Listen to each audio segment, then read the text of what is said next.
I originally went to Guatemala because I saw the impact that it had on the people's lives that returned from Agua Viva the year before. So the reason that I keep going back is because on the very first trip, I fell in love with this kid named Andreas, and Brenda fell in love with this little girl named Wendy. And the very last night, I remember it like it was yesterday. The very last night, we were sitting. There's a cinder block wall in between the boys and girls cabin, and I hear just out of nowhere, I hear Zach, Zach, and I could tell it was her voice. So I said, "Yeah, what's up?" And she said, "They're siblings." I was like, "What?" And she goes, "Wendy and Andreas are siblings."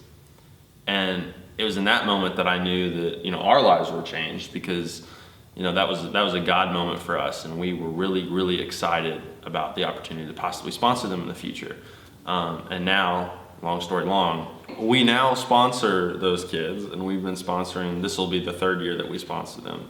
So we go back on a yearly basis. We made a commitment to each other that every year we'd go back to see them until they graduate.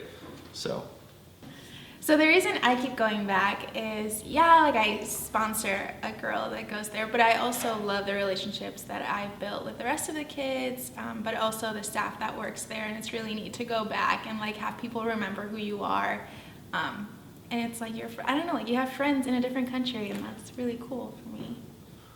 So although we sponsor two kids, we care about all 60 plus that live in the home, and the 360 that live or that go to the school. So we're constantly getting emails about what needs are they focusing on trying to meet, how we can give more through not just our sponsorship. And the missionaries on the ground told us about the need of, they're looking for six new computers to go in the school. And so that's whenever, the CSF vision came in, where there's a possibility that, CSF could raise the money to pay for those computers and, allow for the students in Guatemala to better their education. So that's why we're up here today. We build an intentional community through Encounter and through the campus house. And so here's our opportunity to be a blessing. And that's why we're calling on the congregation of Encounter to step up and raise $2,900 to pay for 6 computers in Guatemala.